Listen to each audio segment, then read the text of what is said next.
we should have this event sponsored by Ray-Ban. If you sat where I sat, I'm serious, like I can barely see I see silhouettes.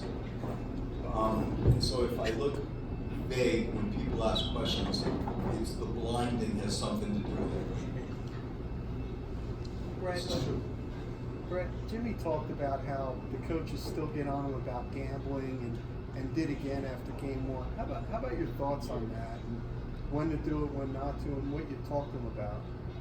I mean, there is an element of especially with Jimmy, because I think he gets it right more than he doesn't. And we experienced this with Mono. And, you know, I don't want our guys playing afraid. You've heard me say that. And the balance of, you know, making a gamble or a read that you think is right on your doorstep. Here I am, make a play. I encourage that. At times that if he would go way out of his way to make a road play, you know, it's at times punishing.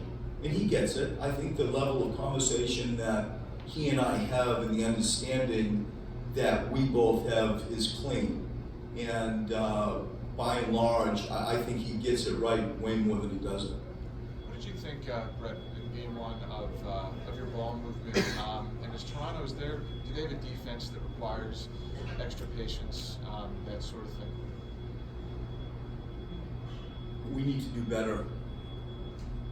You know, we need to do better. I think when you look at Toronto's first line defense, it's really excellent. And like all of us, you know, probably things break down a little bit more if you can play side to side. And, you know, if we all wanted to make it even simpler, you can count passes and judge percent accordingly. You can judge success, how successful are we, you know, on 2 passes or less or 3 passes or more type stuff, and we do. And, you know, it's easy to just talk about like a black and white stat fact like that, but sometimes the game says, you know, like I'm open, you gotta shoot it. One of the things you feel the most in the playoffs, and it only gets exacerbated even more, is lots of times the first good look you got, you should probably take, because in NBA playoff world, those are rare, and so you can get tricked a little bit with that math that I just laid out. But by and large, you know, I do think that we have prided ourselves on good to great stuff, 0.5 stuff. We've been leading amongst the leaders in the NBA on assist percentage. We take pride in that, and I'm always looking to try to do better as it relates to this topic.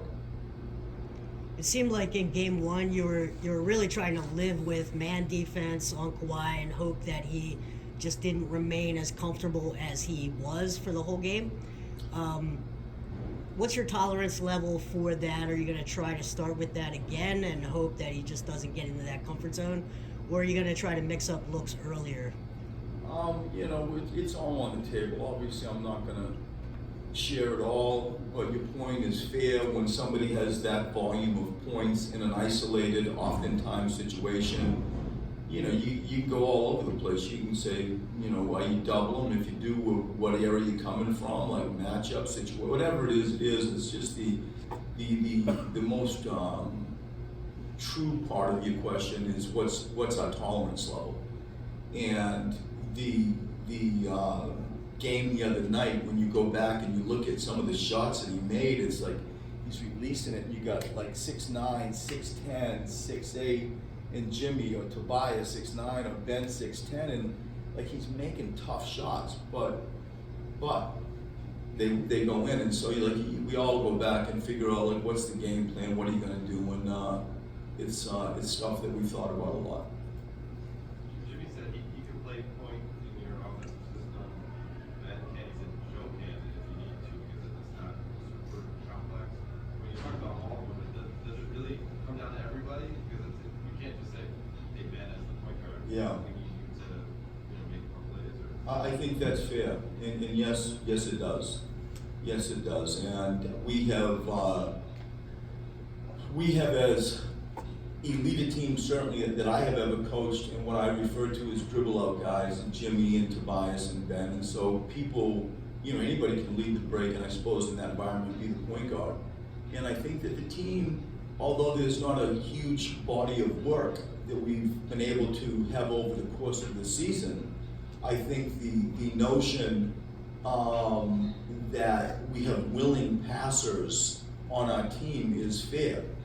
And I think that in those worlds, multiple people at times may have the ball, and be sort of a point forward or whatever. But yes, I think we have an unselfish team, and I think lots of people can run stuff from that top spot. James Ennis was just up here talking about urgency. And what have you sensed from the guys' focus coming into tonight's game? I mean, there's a reality that we understand. Nobody really gives us a chance. Like when you look at my media friend, Patrick, gave me an ESPN article where I think 2 out of 20, thought that the Sixers could win.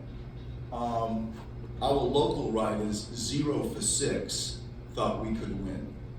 And we understand that, and it's not anything like that influences us. In fact, in many ways, it motivates us. And your question about sense of urgency is fair. We've come to Canada, we've come to Toronto to try to find a win and go home. The NBA format of the playoffs, as I've said, in the Brooklyn series, in last year's playoffs, is always fascinating, sort of the way it evolves, unfolds, and so on, 2-2, 1-1, and all that stuff. I think that coming into tonight's game, it's same old, same old. We're here to get a win and go home. But we get the challenge. This is a hard place to play. Brett, in terms of how they guarded Joel in game 1, not only with Mark, but with Serge and with other multiple defenders, sometimes come on at him, how much of a challenge that, and what do you kind of look at to kind of free him up within that defensive construct? I mean, you got stuff that can produce sort of paint catches, early rim runs, stuff that the pace of the game, the speed of the game doesn't allow as easily a crowd. And so you can talk about, like, what are you doing offensively with rim run type stuff in the first, say, 3 to 5 seconds of a shot clock. When the game is static, whether I say to you, I'm going to rip him into the post, or I'm going to cross screen him into the post, or I'm going to roll him into the post, like, go wherever you want into the post. Short of it being like boom, catch shot, quick stuff, anything that's just doesn't produce a first look, a quick look, there's going to be a crowd. And so the answer isn't, here it is, like, here we go. It's not that. And so it's more about, the speed of which you can sort of get him down there and maybe, get him closer to the rim sooner, interest us. But, they're doing what we expected. He's an all-star for a reason. And the spacing behind is as much a part of this answer that I'm giving as it is with how you're going to get him there.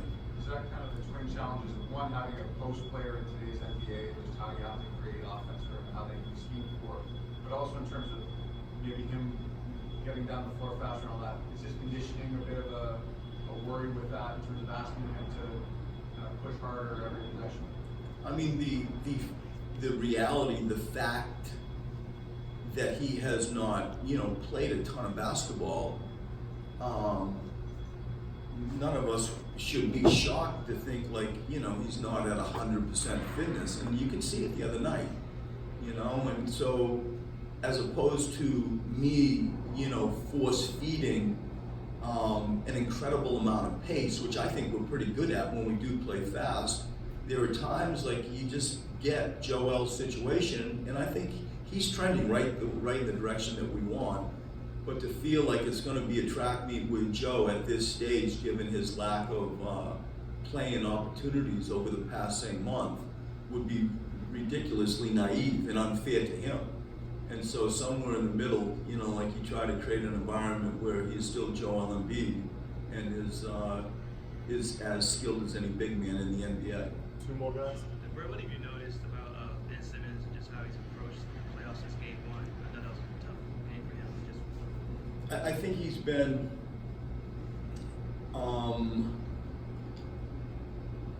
incredibly focused. I think that he's been incredibly aware, more aware of this environment given his experience last year.